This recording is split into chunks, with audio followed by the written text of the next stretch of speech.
The doom took Valyria in minutes, but the rest of Essos wasn't so lucky. Out of the east swarmed the Dothraki, and there were no dragons to push them back.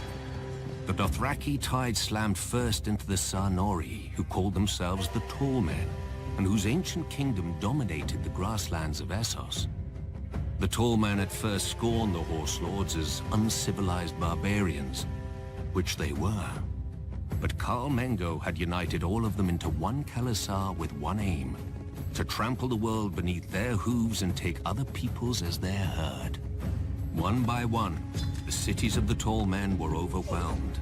Still, they wouldn't unite against the Dothraki. Many didn't believe the tales of the rare survivors. No army could move so fast or strike so quickly.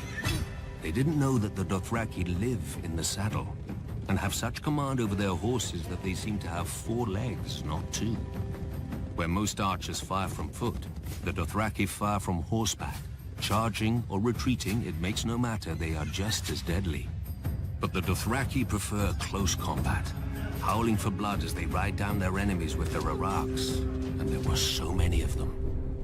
When Khal Mengo's son, Khal Moro, laid waste to the waterfall city of Sathar, renaming it the Place of Wailing Children, the Tall Men finally realized their peril. Led by a High King, they assembled a great army to break the Khals once and for all, and met the Dothraki on what would ever after be known as the Field of Crows.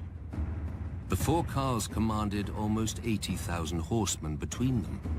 The Tall Men had 100,000 foot soldiers, 10,000 armored riders, 10,000 light horsemen, and 6,000 scythed chariots. As battle was joined, the earth-shattering advance of the Tall Men's chariots smashed through the center of the Dothraki horde, the spinning blades on their wheels slicing through the legs of the Dothraki horses. When one Khal went down before them, cut to pieces and trampled, his Khalasar broke and fled. The chariots thundered after the fleeing horsemen, and the High King and his armored riders plunged in after them, followed by their foot soldiers waving their spears and screaming in victory. But it was a trap.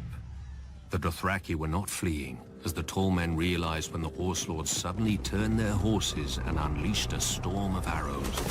2 more Khalasars swept down on the Tall Men's flanks, while another attacked them from the rear, cutting off their retreat. Completely encircled, the High King and his mighty hosts were destroyed. The Tall Men had stood for thousands of years.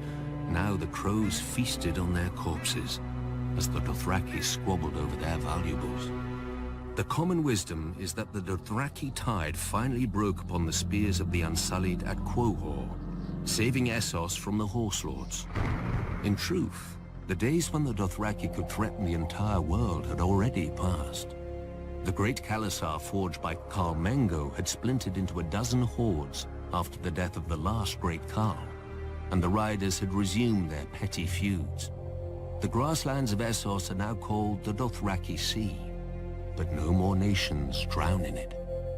Still, the Dothraki priestesses, the Dosh Khaleen, prophesied that one day the Dothraki will gather at Vaes Dothrak, their holy capital, and unite once more under the greatest Khal of them all, the stallion who mounts the world. He will lead their people to the ends of the earth and grind all nations to dust beneath them. I knew a Khaleesi who the priestesses said would give birth to this stallion. She didn't. No doubt the Dosh Khaleen had made the same prophecy before and will again. World conquest is an alluring dream, but few who dream it ever wake to its reality. Yet could the Dothraki, united behind one great leader, conquer the world? When I first came to Essos, I laughed at the idea. But now, most armies are either sellswords, paid to fight, who often refuse to die, or peasants called up from the fields and hovels. How long would those armies stand against the charge of 100,000 screamers howling for blood?